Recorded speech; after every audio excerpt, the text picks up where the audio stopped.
comme ça gratuitement. Le législateur a prévu pour tout ce qui est ou création de communautés, de communes, d'interco, ou quand ça revient aux compétences de la commune, comme quand par exemple la piscine de l'Aubaine, la piscine, quand elle a été, le CIRGEP a été créé, la piscine elle appartenait à la ville de Melun. Automatiquement, à partir du moment où on donne cette compétence à un syndicat intercommunal, le transfert de propriété se fait à 0 centime. Et dans l'autre sens, dans l'autre sens, pareil. Donc, on parle bien d'investissement. Donc c'est juste quand il y a un transfert d'équipement d'une interco à une autre qu'il est nécessaire de racheter. Non. Si. Si. Parce que je vais vous prendre l'exemple du centre de loisirs de Boifle, qui avant était à la CCSM.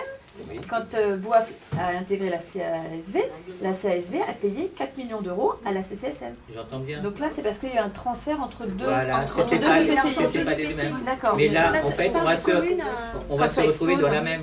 C'est une suite. Oui, mais elle n'aura pas. La nouvelle interco n'aura pas cette compétence-là. Non, mais les investissements, ils resteront à l'interco. Donc on récupérera, nous, la propriété du bâtiment. Voilà. D'accord. C'est pour ça qu'on a dissocié au niveau de la gestion et puis de l'investissement. D'accord. Donc c'est dans ce sens-là que c'était. Ça, c'est plutôt une bonne nouvelle. Une bonne nouvelle. Est-ce qu'il y a d'autres interventions par rapport à ce débat d'orientation budgétaire? Bon, alors écoutez, nous avons du pain sur la planche, notamment à la commission des finances pour nous présenter un budget équilibré et nous faire des propositions lors du prochain conseil municipal. Il n'y aura pas de stade intermédiaire entre le travail de la commission des finances et les commissions ne seront pas à nouveau réunies entre le travail de la commission des finances et le prochain conseil. Non, puisque je vous avais demandé à tous de prioriser. D'accord. Donc voilà, c'est pour ça qu'il était important dans votre réflexion de prioriser. Donc peut-être à l'instant T, vous n'en avez pas, j'allais dire, perçu l'intérêt. Je pense que ce soir, vous comprenez l'intérêt. Donc voilà. Non, il n'y en aura pas aujourd'hui. Vous avez fait vos projets, donc on en a tenu compte aujourd'hui. On vous les a présentés, et ce n'est pas exhaustif, il y en a d'autres, on est bien d'accord. Mais on va tenir compte des priorisations des uns et des autres. Ils gagnent du temps. Parce qu'effectivement, il aurait fallu qu'on revienne vers vous pour dire, ben voilà, vous ne pouvez pas tout avoir, qu'est-ce que vous voulez? Là, on voulait ça, mais dans cet ordre-là, ben, on va regarder ce qu'il en est. Comme tout débat d'orientation budgétaire, il n'y a pas de vote. C'est simplement une délibération qui dit que nous avons pris acte de ce débat. Alors, on va reprendre l'ordre du jour. Alors, achat de tableaux numériques interactifs demande d'une subvention DETR, Sériac. Donc depuis l'année 2008, la commune de Gizier a commencé à installer des tableaux numériques dans les classes de l'école élémentaire des sergents-chefs. Donc aujourd'hui, l'ensemble des 10 classes est pourvu d'un tableau d'ATI. Depuis 2 ans maintenant, des enseignants dont les classes ont été équipées de TNI de la première génération se plaignent du dysfonctionnement du vidéoprojecteur et notamment de la luminosité des lampes. Après enquête et rapprochement auprès du fournisseur et du constructeur, le remplacement de ces lampes, du fait de leur configuration et de leur vétusté, sont aussi onéreuses que leur achat de matériel de projecteur. Donc aussi, nous vous proposons, on souhaiterait procéder au remplacement de 3 TNI par de 3 vidéoprojecteurs du même type que ceux qu'on a acquis l'année passée et qui donnent entière satisfaction, et tout en étant moins coûteux qu'un ensemble de TNI.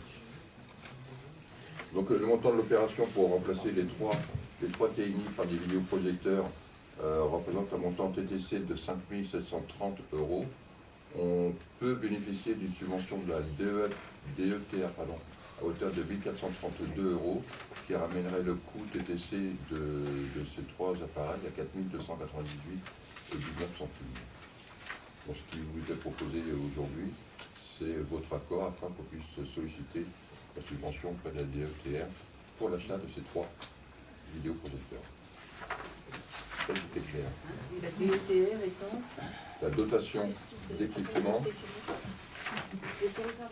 des territoires ruraux. Les territoires ruraux. Nous sommes On est riche et rural. Avez-vous des questions par rapport à cette demande de subvention? Non? Alors, qui est contre?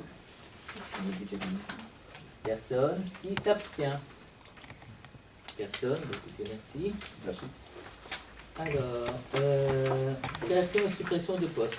Donc, ça concerne donc un poste au niveau de la communication. En septembre, donc, nous avions créé un poste pour pouvoir renforcer notre, j'allais dire, notre service de communication. Hein.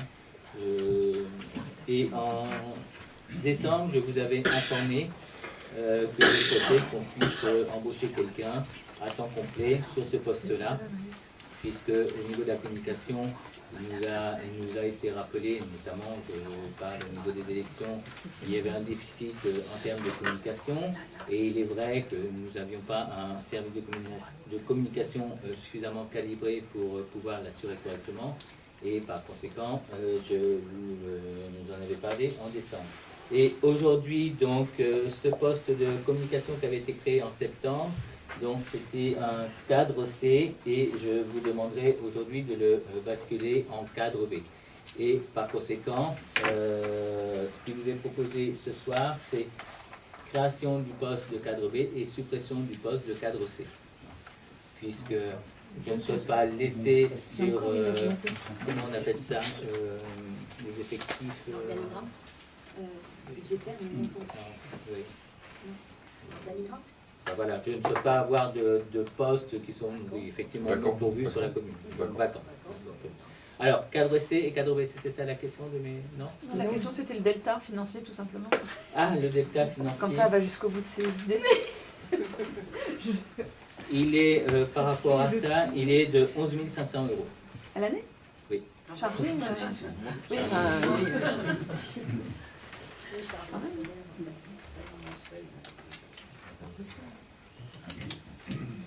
Est-ce qu'on peut se permettre, voilà, tout dépend. Est-ce qu'on peut se permettre de faire cette augmentation? C'est le discours qu'on a eu tout à l'heure dans la préparation budgétaire, c'est qu'à un moment donné, on ne peut pas se dire qu'il y a des manques et de l'autre côté ne pas répondre. C'est toujours l'éternelle question. C'est l'éternelle question. Donc voilà, on l'a évoqué le mois dernier. Donc voilà. Après, chacun est libre par rapport à ça. Mais c'est toujours l'éternel problème. C'est on veut avoir, mais dès qu'on parle de moyens, c'est vrai qu'on est toujours réticent. Et moi le premier, hein, je suis attentif à toutes ces dépenses. Oui, c'est pas une question de réticence, c'est une question de mise en relation entre notre budget et puis ce que ça coûte. Sinon, si on n'avait pas de problème, effectivement, je ne suis pas contre. Ah ben, si on Par n'avait pas de problème, on ne se poserait même pas la question. Voilà. Voilà. Bon. Mais à chaque fois, on se pose la question si on doit ou on ne doit pas. Ça, et tant mieux, tant mieux. Il faut qu'on continue à se poser ce genre de questions. Est-ce qu'il y a d'autres questions par rapport à ça? Je me dis qu'on est... Le poste est existant aujourd'hui, la personne est recrutée? Oui. Donc en Mais fait, catégorie. c'est juste lui changer son statut. Oui. Quelle différence il y a entre rédacteur et adjoint administratif? Là, Je regardais, j'ai tapé là, sur Internet, j'ai vu que c'était sur le même statut. Non, c'est pas le même. Non. Sur le même, il marque rédacteur, diagonale, pareil, adjoint administratif, ils mettent ça sur le même... Ah non. Adjoint administratif, c'est catégorie C et rédacteur, c'est catégorie B. Si je te fais un parallèle, ta catégorie C c'est les ouvriers, catégorie B c'est les États, mais catégorie A c'est les cadres. Voilà. Ça, je trouvais ça sur la même ligne, Non, mais c'est une bizarre, erreur. pas la même Ah, chose. c'est une erreur parce Non, que... c'est vrai que le rédacteur c'est déjà un peu... Rédacteur, c'est cadre B, c'est le bas de... Après, de la catégorie B, pardon. La B classe C. Est-ce qu'il y a une autre question avant de passer au vote? Alors, qui est contre la création et la création du poste de catégorie B et la suppression du poste de catégorie C? Alors, 2. Alors, je vais donner les noms, Jocelyne Ozanne et Kitty Varin. Qui s'abstient? Personne. Donc pour les autres, merci. Alors, ensuite, concernant les décisions, alors pendant que je vais lire les décisions, je vous passe la page des signatures donc, du dernier conseil. Donc, tenez.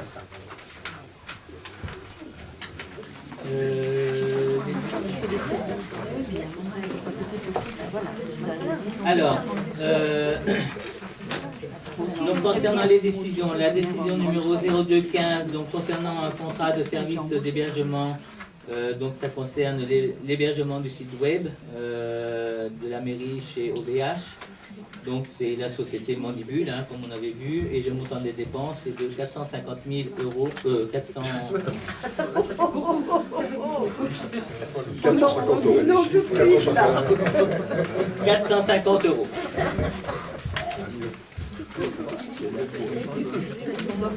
La décision numéro 0315, convention d'achat de billets pour le Festival du Vexin. Donc c'est l'achat de 50 places pour le concert du 7 juin dans le cadre du Festival du Vexin. Donc on achète des places et on les revend. Hein. Donc, et à cette occasion-là, donc il faut bien noter cette date du 7 juin et je vous invite à acheter vos places plutôt en mairie en amont que d'attendre de venir à l'église et de les acheter sur place. Hein. Comme ça au moins ça fera 0 pour la commune. Donc pour un montant de 1 000 euros. Décision numéro 415, donc avenant à un contrat de mission de coordonnateur SPS concernant la restauration de l'église Saint-Michel pour des travaux de réseau divers rue des Grandes Vignes. Donc ça concerne la société Satellis et c'est pour un montant de dépenses de 764,40 euros TTC.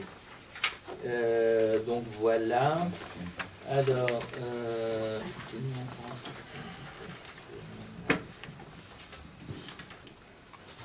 écoutez, en ce qui me concerne, c'est terminé. Donc, est-ce que quelqu'un a une question? Non. Eh bien, écoutez, je vais clore ce conseil municipal. Merci à vous pour votre participation.